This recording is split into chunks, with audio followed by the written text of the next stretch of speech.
finally, before I run away.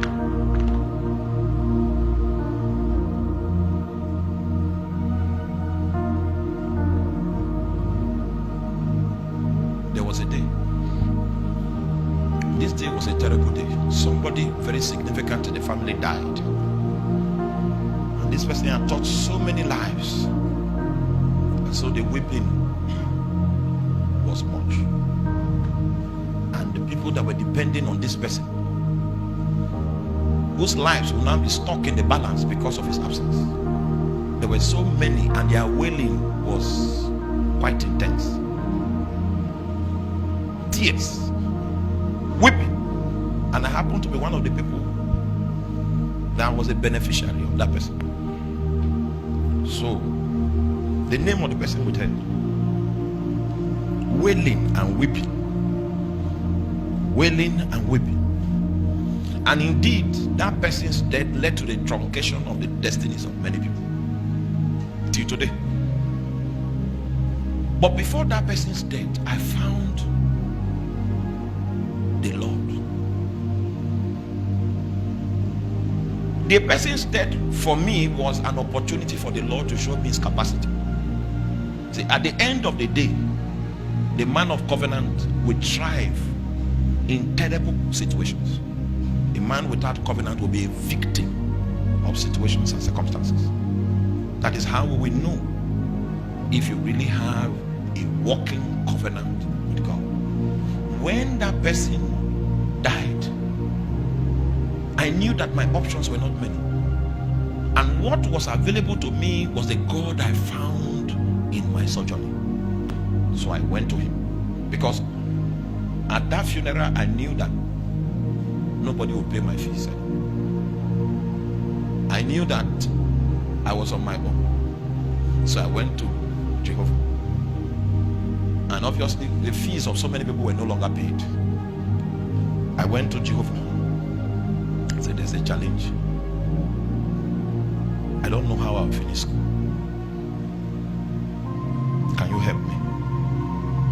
And the legitimate people that were on ground, that were supposed to carry my responsibility if the family system was functioning, those ones, what they did was that they presented the situation as if they had their own issues to handle, and they are so handicapped that they cannot carry extra body. So at the end of the meeting that was held after the burial, there was no solution for anybody's life. Sometimes you need a situation like that to find where your strength really lies. And in the place of prayer, what God did was that he showed me a vision of some years ahead. And then in that vision, I was the helper of many men. So instead of God, are you with me? Now I was praying, who will help me? The vision I saw was that I was what? Yeah. Sometimes the things you are looking for are the exact things that God has ordained you to be, but you are not looking to the possibilities that are in God. My prayer for sustenance for school fees, it ended after that vision. And then in practicality, the way it happened was that when we left the burial, I just had one more semester to go on campus. And then my sister's elder husband now came and said, God spoke to him to ensure that I don't suffer again. You know those days, how many of you remember when 200 naira note, 100 naira note came out for the first time? You know, we're using, the highest denomination was 50 naira then. That was the time. That was the first bundle of 200 naira notes I ever had in my life. With that bundle, there was no need to cook again. My life improved dramatically after that situation of loss. Dramatic. The stove was not needed. there were many things that were not needed again. I went on an upgrade, a major upgrade. That's not all. I was on campus, and the best restaurant on campus those days, the owner of the restaurant, some of you know the story, came to me and said in the spirit, she had a dream that somebody put charm in a restaurant. Then I now came and I removed the charm. I said, eh? And she noticed that customers are going. I said, okay. I went on 3 days fasting. On the 3rd day, I came to her. In fact, when she saw me, she called me. Customers have come back. I have done what she saw in the dream. She said I should come. That this seat in the restaurant is my own. Until I leave this school, I can come and eat for free. I didn't eat there once because I had money. God settled those issues. I didn't eat there. All kinds of things. Supply came from different waters. My life improved from that time till now. I don't know, but I came to challenge you. I came to challenge you tonight that it is possible for you to go another step higher. So what I'm saying is, my life was not as good when my dad was alive. My life was not as good as the life I started living when he died. That's what I'm saying. That's my testimony. Because I went to God and I now saw how God can travel over many states and touch the heart of a man and say, be responsible for that. At the end of the day, I had 3 sponsors. None of them was a direct relative, as it were. The closest was my brother-in-law. 3 sponsors. I had more than I wanted.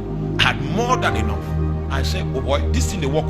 So when I went for youth service, before I just got to youth service, I said, we have to do that thing again. I started praying. Life after youth service. And I prayed for 1 year. And I didn't get any tangible thing. I took a teaching job. I continued the prayer. 3 months into the next year, God now began to speak to me. That is where he spoke to me about this ministry. That's where he spoke to me about that woman. On my knees there.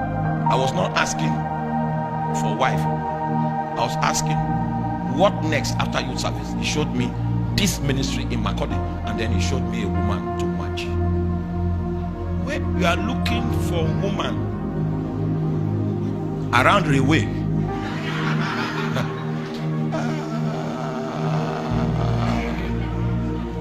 we call, you are not alone, you have a covenant partner. He knows you are insufficient. If only you can trust him, he will show you great and mighty things that you do not know. In fact, a time came because of my churchy life, many, the elder ones in the family, they did something as if they disowned me, and I accepted it because they were a distraction to my life. That's why when I went to Kano for youth service, I was not willing to come back until God answers me, because I did not want any one of them to help me, because if they help you, you will be a slave forever. So I went like Abraham. The only thing I had was God. I came back from youth service a prophet, one that could discern the heart of God. Hallelujah. I never needed them after youth service because God answered all my questions. I have lived everything that God showed me. You know what He shows me now? Because I went back again. I went back again during my birthday. On my birthday, I locked the door when I came back from work on Friday, and I was there till Monday morning, and He showed me great signs. Yes, He showed me that the United Kingdom, Ghana, and South Africa, He has opened it to me now. Oh my! I was telling my wife before we came for the service, I had an invitation, my first invitation to South Africa to preach the gospel. I don't know. What do they call that place? Well, I've forgotten the name of the place. But He said, now is the nations. You have been going through training, and this is the time of emergency. Jesus. Follow him. He knows the end from the beginning. You can trust him. Then see, your life cannot be in a situation that is, there's nothing like helpless. Nothing like helpless. In this day of trouble and tribulation and trial, the Lord calls us to walk with him in covenant. He knows the way through the wilderness. The reason why you have faith is because you trust yourself. Leave that matter. Become a circumcision. And worship him how? In spirit. He should. He should. Yesterday after the meeting, I don't know, I think Kwame Nkrumah University is in Kumasi. Is that true? It's in Kumasi. So we are having a major revival conference in Kwame Nkrumah University. He spoke to me last year, and then now the doors have opened. In the United Kingdom, the doors have opened. Just like the Lord said it. He will always give the direction, and then he will bring what he has said to pass. I don't know if that's difficult. You wait on him to get direction, and then you allow him to bring the word to pass. That is the life I've lived for many years. I can show you my diaries. When God said this, when it came to pass, a lot of them, and I have a lot of diaries because I've documented my work with God.